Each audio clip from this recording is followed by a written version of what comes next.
My son texted me, "Don't come to Christmas, Dad. Emma's family doesn't want to associate with a poor accountant." My son's text message cut deeper than any knife. That night, I bought a $22 million penthouse overlooking Miami Beach. What my son didn't know was that his poor father had been secretly funding his wife's family business for years. When he saw the photos of my Christmas party filled with billionaire CEOs, he rushed over and discovered a truth that would change everything forever. Have you ever been judged by your appearance or job title? Share your story in the comments below, and don't forget to subscribe for more incredible family stories that will change how you see the people around you. The message came while I was reviewing quarterly reports in my small Miami office. Jake's name lit up my phone screen, and for a moment, my heart lifted. My 31-year-old son rarely contacted me anymore, not since marrying Emma 2 years ago. "Hey, Dad, Emma and I have been talking, and we've decided to spend Christmas just with her family this year. Her parents think it would be better if you didn't come. They want to keep things upscale. You understand, right? We need space to build relationships with people who can help our future." The words carved themselves into my chest. Upscale. People who can help our future. The message was clear. I wasn't good enough. I was an embarrassment. 31 years ago, I held Jake as a newborn. When his mother abandoned us when he was 12, I worked double shifts to ensure he never felt the absence. College tuition, apartment deposits, house down payment. I'd given everything to secure his future. And this was my reward. Emma's family treated me like a charity case from day one. Her father, Mr. Thompson, would lecture about business strategies while barely acknowledging my existence. Emma herself acted like I was some unfortunate relative to be tolerated. The polite smiles that never reached their eyes. The way conversations died when I entered the room. But Jake had always defended me. At least I thought he had. I was wrong. The reflection staring back from my dark computer screen showed exactly what they saw. A 62-year-old man in a Target shirt, gray hair thinning, working in a cramped office that screamed failure to people like Emma's family. But that reflection was a lie. The real Frank Davis, the one they'd never bothered to discover, was hidden behind years of deliberate mediocrity. I'd built my humble accountant persona so carefully that even my own son believed it. The small office, the modest clothes, the quiet demeanor, all of it was camouflage, because the truth would have complicated everything. The hurt in my chest began transforming into something sharper, more focused. For decades, I'd watched Jake struggle with his identity, trying to impress Emma's family, desperate for their approval. I'd bitten my tongue through countless dinners where they treated him like he was lucky to marry into their successful family. They had no idea that their entire business existed because of my anonymous investments, that their comfortable lifestyle was built on money I'd quietly funneled through shell companies and silent partnerships. I'd been their guardian angel, and they'd repaid me with contempt. The irony was exquisite. I opened my desk drawer and retrieved a small key I'd kept hidden for over a decade. My hands were steady now, the initial shock replaced by cold determination. In the corner filing cabinet, behind a false panel I'd installed myself, sat a small safe containing documents that would shatter every assumption they'd made about poor Frank Davis. Jake wanted to associate with people who could help his future? Perfect. It was time he learned who his father really was. The safe clicked open, revealing a world Jake had never imagined existed. Inside were documents that would make Emma's family's success look like pocket change. Stock certificates, cryptocurrency wallet keys, real estate deeds, and partnership agreements, all bearing the name Frank Davis, but none connected to the humble accounting office where I'd spent my days. I pulled out the top folder and spread the contents across my desk. Tesla stock purchased in 2009. Bitcoin wallet containing over 3,000 coins, bought when they cost less than $50 each. Early investment certificates in companies that were now household names. Uber, Airbnb, Spotify. But the crown jewel was a manila envelope marked Thompson Industries Silent Partner Agreement. My hands didn't shake as I opened it. Inside was documentation of every anonymous loan, every mysterious investor bailout, every lucky break that had kept Mr. Thompson's import business afloat over the past 15 years. The man who looked down on me as a poor accountant had no idea he owed his entire livelihood to my generosity. The first investment came in 2008, when Thompson Industries was hemorrhaging money during the financial crisis. Thompson had been desperate, taking meetings with anyone who claimed to have capital. He never knew that the Miami investment group that saved his company was actually me, operating through a web of shell corporations I'd established years earlier. Since then, every major expansion, every new warehouse, every luxury car in their driveway, all of it funded by the man they considered beneath their social status. I leaned back in my chair, memories flooding through me like a dam breaking. Jake's college graduation, where Thompson had cornered me at the reception. You know, Frank, maybe you should consider expanding your horizons. Small-time accounting is fine, but Jake's going to need connections if he wants to succeed. The condescension in his voice had been thick enough to cut. Emma's engagement party, where her mother had whispered loudly enough for me to hear, I just hope Jake can provide the lifestyle Emma's accustomed to. It's so important to marry within your social circle. Their wedding, where I'd been seated at the back table with distant relatives while Thompson gave a speech about welcoming Jake into a family that understands success. Every slight, every dismissive comment, every time they'd made my son feel ashamed of his father, it all crystallized into perfect clarity. They thought they were better than me because they had money that I had given them. I picked up my phone and scrolled through my contacts until I found Marcus Chen, my real estate broker. Marcus handled only ultra-high-end properties, the kind that never appeared in public listings. We'd done business before, though he knew me by a different name and had signed enough non-disclosure agreements to wallpaper a small building. Frank, Marcus answered on the first ring, it's been a while. What can I do for you? I need a penthouse. Miami Beach, oceanfront, available immediately. Money is no object. How immediately are we talking? Tonight? Marcus paused for only a moment. In his world, eccentric billionaires making impulsive purchases wasn't unusual. I have something perfect. Just came on the market yesterday. 22 million, fully furnished, incredible views.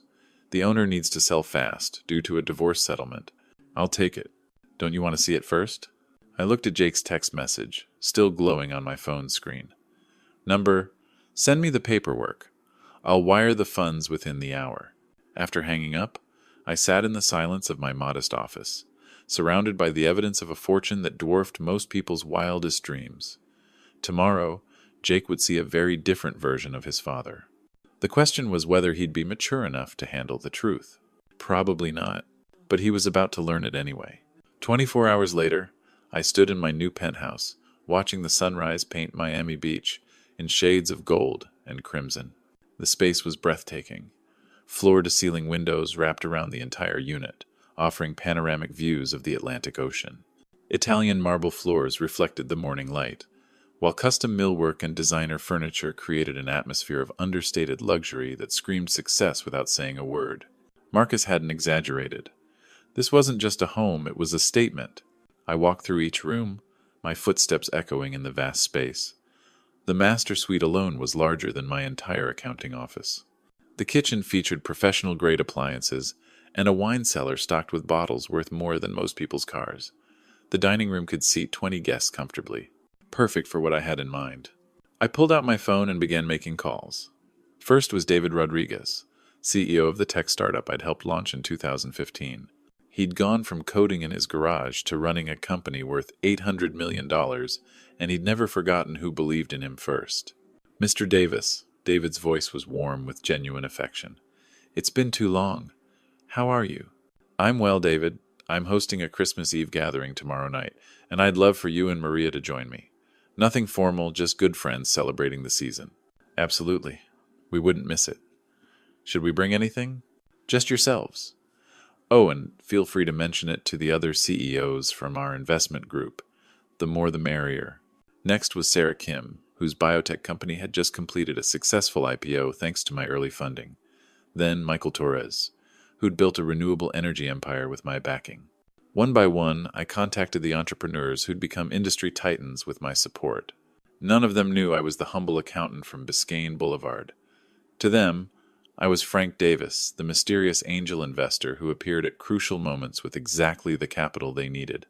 I'd cultivated this separate identity for over a decade, attending their board meetings via video conference, signing documents through intermediaries, maintaining the perfect balance between involvement and anonymity.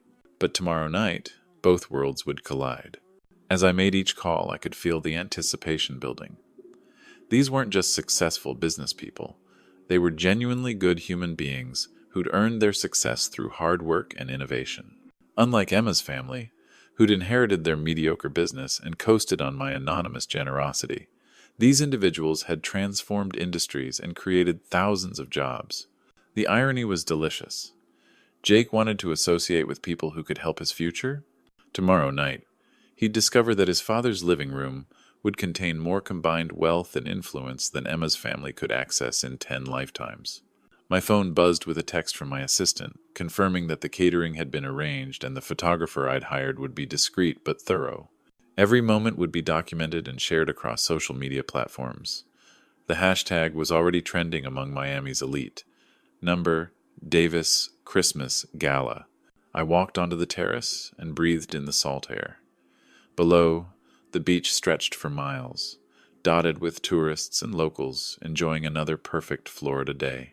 They had no idea that 22 floors above them, a man they'd never heard of was orchestrating what would become the most talked-about Christmas party in Miami's social history. Jake's phone would start buzzing tomorrow evening, when the posts began appearing. He'd see the faces he recognized from business magazines and Forbes lists. He'd wonder how his poor accountant father had gained access to such exclusive circles. And then, if he had any courage left, he'd come looking for answers. I smiled, watching a yacht glide across the horizon. After 30 years of quiet humility, Frank Davis was about to make his debut. The penthouse elevator required a private keycard to access the 42nd floor. As the doors slid open, I stepped into what would become the stage for Jake's education. The space was even more magnificent than Marcus had described. Floor-to-ceiling windows offered a 360-degree view of Miami Beach, with the Atlantic Ocean stretching endlessly to the east and the city's glittering skyline to the west. The previous owner had impeccable taste: Italian marble, custom millwork, and furniture that belonged in architectural magazines. But what captured my attention was the potential. The open floor plan could accommodate 50 guests comfortably. The kitchen featured commercial-grade equipment perfect for catering. The dining area overlooked the ocean, creating a backdrop that would photograph beautifully for social media. This wasn't just a home, it was a weapon. I walked to the master bedroom and unpacked my single suitcase, a deliberate choice that amused me. Most people buying a $22 million property would arrive with moving trucks. I came with one bag and a leather briefcase containing documents worth more than most people's life savings. My phone showed 17 missed calls from Marcus, probably panicking about the unconventional purchase. I ignored them and began making the calls that mattered. "David," I said when David Rodriguez answered. "It's Frank. I'm hosting a Christmas Eve gathering tomorrow night. Something special." "Of course, Mr. Davis. Maria and I would be honored. Where should we?" "I'll text you the address. And David, feel free to mention it to Sarah and Michael. I think it's time for our investment group to celebrate properly." David's excitement was genuine. These weren't people impressed by luxury for its own sake. They were entrepreneurs who understood what success actually meant. Unlike Emma's family, who confused inherited comfort with earned achievement, next was Sarah Kim, whose biotech company had just announced a breakthrough in cancer treatment. Then Michael Torres, whose renewable energy patents were revolutionizing the industry. Each conversation was brief but warm. These people respected Frank Davis, the investor, not because of his wealth, but because of his judgment and integrity. As I made each call, I could visualize tomorrow night. The penthouse filled with genuine innovators and industry leaders. Conversations about changing the world, not just accumulating status symbols. The kind of gathering that Jake claimed he wanted to be part of. The irony was exquisite. My son had rejected his father for not being successful enough, never realizing that the man he dismissed had shaped entire industries. I ordered catering from Miami's most exclusive service, the kind that required 6 months advance notice, unless you were willing to pay triple rates. Money solved that problem instantly. Then I contacted a photographer who specialized in high-end social events, someone who understood the importance of discretion and strategic documentation. The final call was to my assistant, confirming that press releases would go out tomorrow morning, announcing the Davis Investment Group holiday celebration. The business media would take notice. Social media would buzz with speculation about the mysterious Frank Davis finally hosting a public event. By tomorrow evening, number Davis Christmas would be trending across every platform that mattered. I stood on the terrace as the sun set over Miami Beach, painting the sky in brilliant oranges and purples. Below, the city hummed with its usual energy, unaware that 22 floors above, a man they'd never heard of, was orchestrating what would become the most talked-about Christmas party in Miami's history. Jake's phone would start buzzing around 8 o'clock tomorrow night when the first posts appeared. He'd see faces he recognized from Forbes covers and business magazines. He'd wonder how his poor accountant father had gained access to such exclusive circles. And then, if he had any courage left after his humiliation, he'd come looking for answers. Christmas Eve arrived with perfect Miami weather, clear skies, gentle ocean breeze, and a sunset that painted the penthouse in golden light. By 6 o'clock, my new home had transformed into something magical. The catering staff had outdone themselves, creating an elegant spread that showcased both luxury and taste. Crystal champagne flutes caught the light from custom chandeliers, while the aroma of prime rib and truffle risotto filled the air. The photographer moved discreetly through the space, capturing every detail with professional precision. But the real magic began when my guests started arriving. David Rodriguez came first, accompanied by his wife Maria. His tech empire had grown from my initial $2 million investment into a company that employed 12,000 people worldwide. As he embraced me at the door, his gratitude was genuine and unforced. "Mr. Davis, this place is incredible. You've outdone yourself." "Thank you, David. You know I believe in celebrating success properly."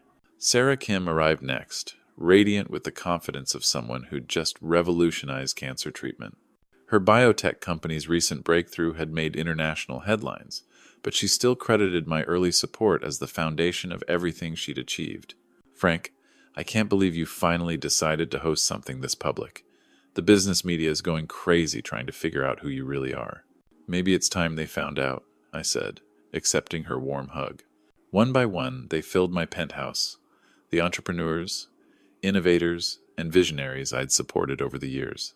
Michael Torres, whose renewable energy patents were changing how America powered itself.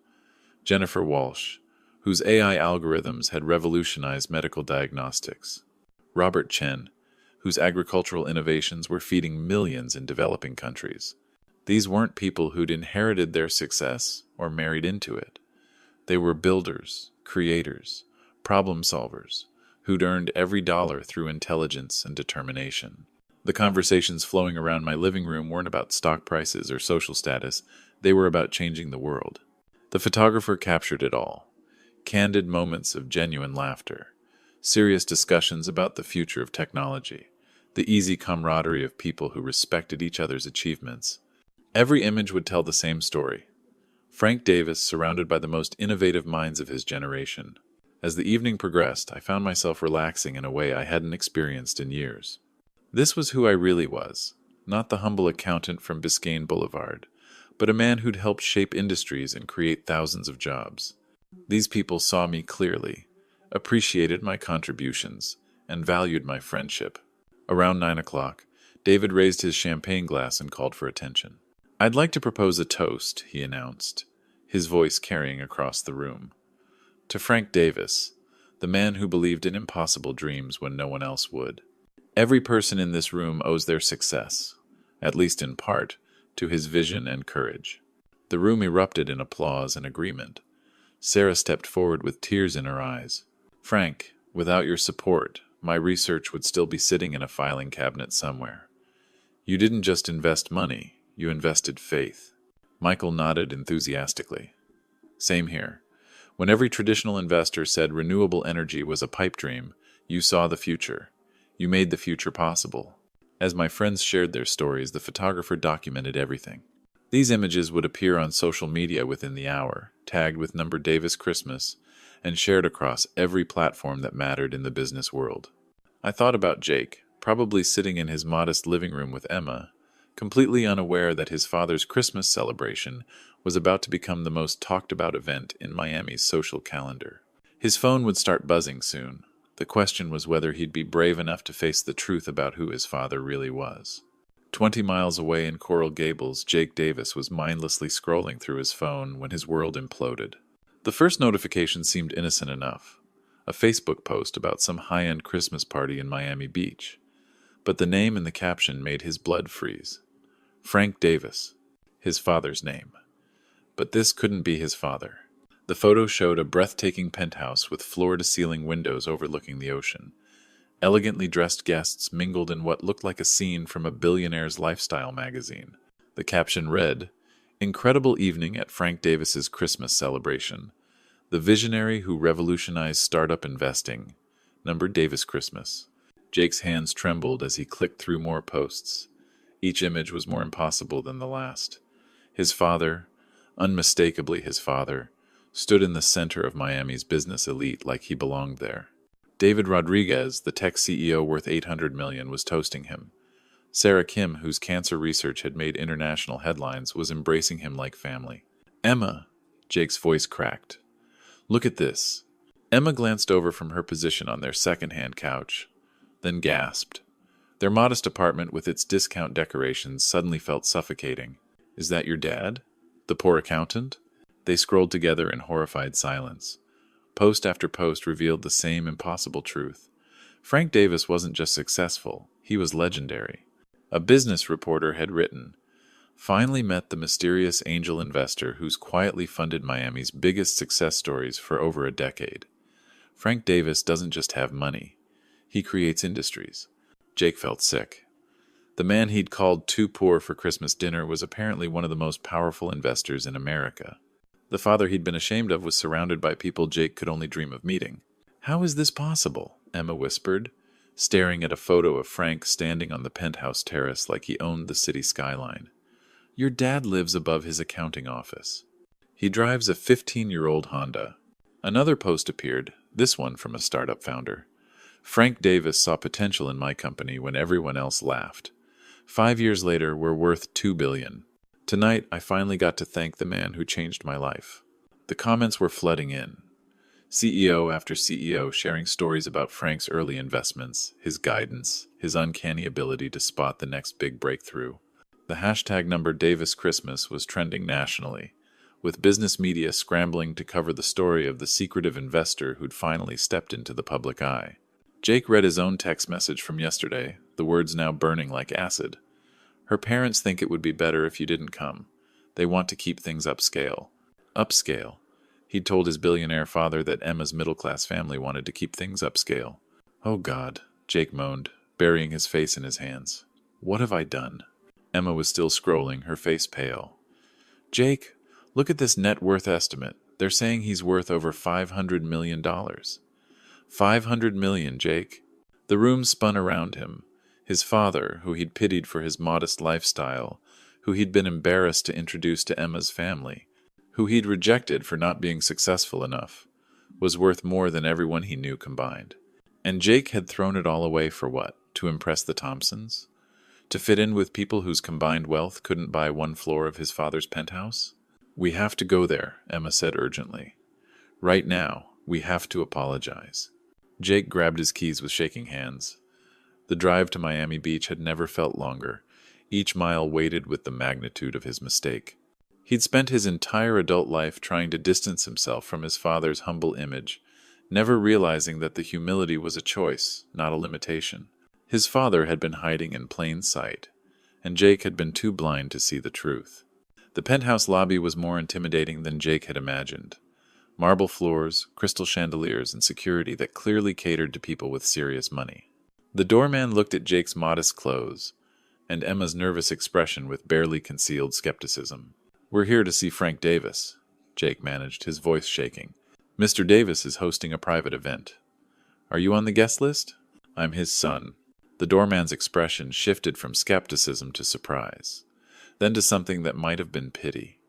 He made a quiet phone call, spoke briefly, then handed Jake a key card.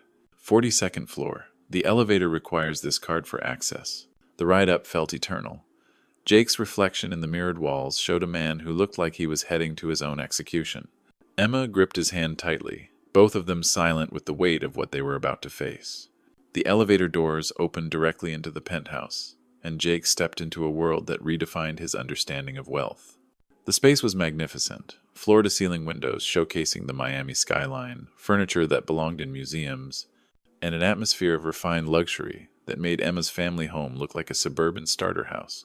But it was the people that truly shocked him. Jake recognized faces from Forbes covers, TED Talks, and business news programs. These weren't just rich people, they were the individuals who shaped entire industries. And there, in the center of it all, stood his father. Frank looked different here. Not just because of the expensive suit or the confident posture, but because this was clearly his natural environment. He moved through the crowd with the easy authority of someone who belonged, accepting congratulations and sharing stories with people who genuinely respected him. Jake, his father's voice cut through the ambient conversation. The room gradually quieted as guests noticed the tension. Dad, Jake's prepared apology died in his throat. How do you apologize for 31 years of blindness? You saw the posts, Frank said calmly. It wasn't a question. I had no idea. How could I have no idea?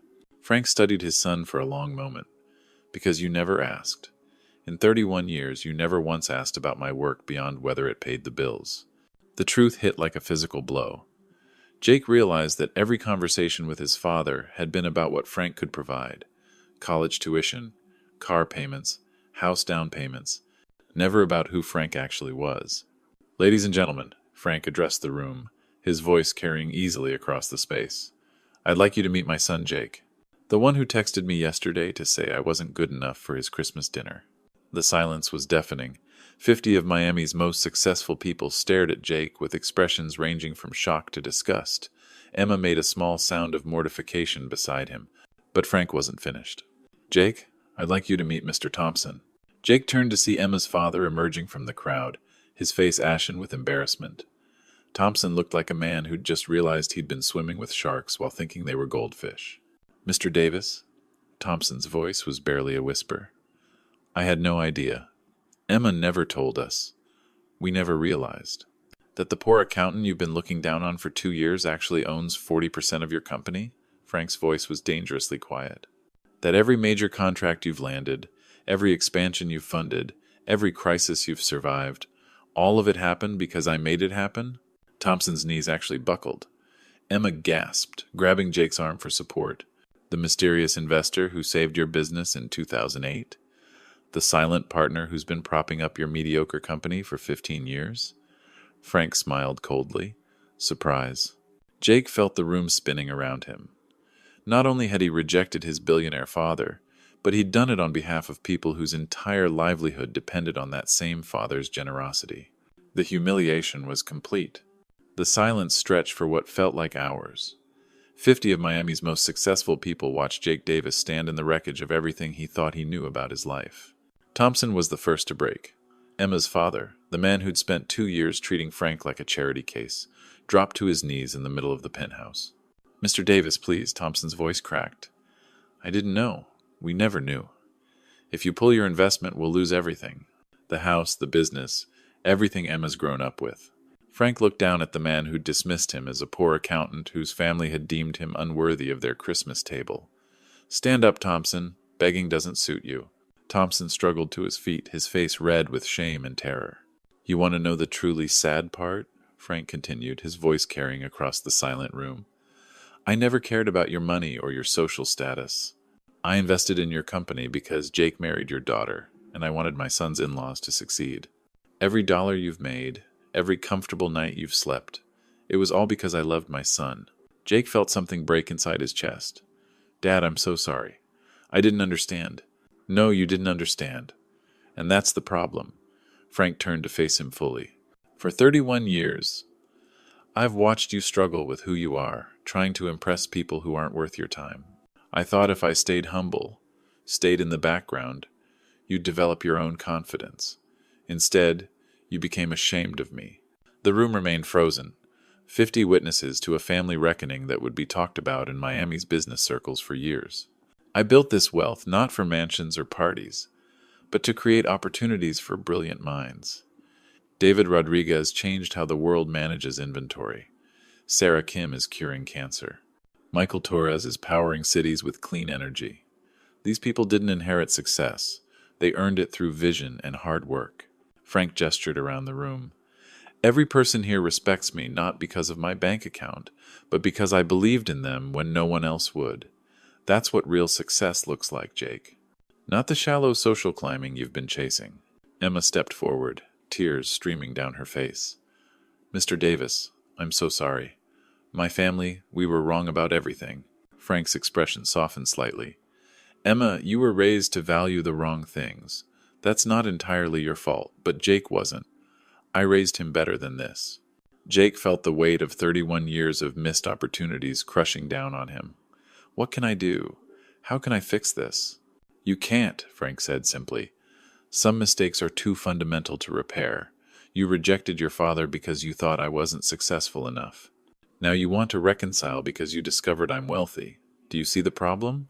The truth was devastating in its clarity. Jake hadn't come here because he loved his father or regretted hurting him. He'd come because Frank was rich and influential, and Jake wanted access to that world. I want you and Emma to leave, Frank continued.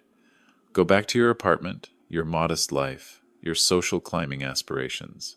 Build something real for yourselves instead of trying to inherit success from others.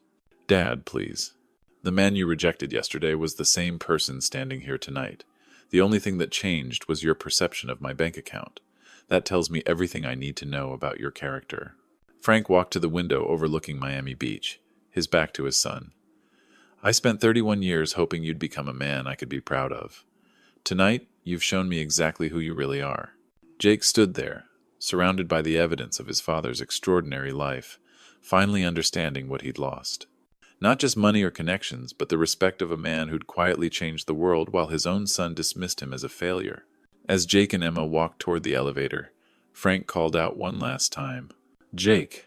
His son turned, hope flickering in his eyes. "Merry Christmas." The elevator doors closed on the sound of the party resuming, leaving Jake to face the rest of his life, knowing he'd discovered his father's love too late to deserve it.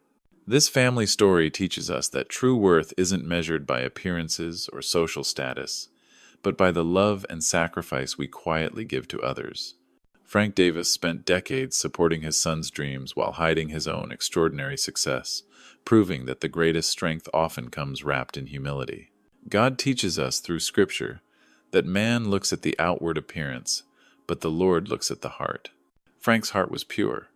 He invested in his son's happiness even when it meant enduring years of disrespect. Like many grandpa stories passed down through generations, this tale reminds us that wisdom often wears modest clothes, while foolishness demands recognition.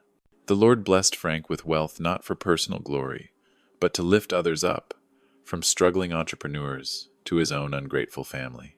Yet sometimes, as God knows, our greatest acts of love go unrecognized by those we love most. This family story echoes countless grandpa stories where sacrifice meets ingratitude, teaching us that real character is revealed not in prosperity, but in how we treat those who seem to have less. Frank's journey shows us that respect cannot be inherited or demanded. It must be earned through integrity and genuine care for others. The Almighty sees every hidden kindness, every anonymous gift, every moment when we choose love over pride. These grandpa stories within our own family story remind us to look beyond the surface and appreciate the quiet heroes in our lives before it's too late. What hidden sacrifices have the people in your life made for you? Share your thoughts in the comments below, and don't forget to pass this story along to someone who might need to hear it today.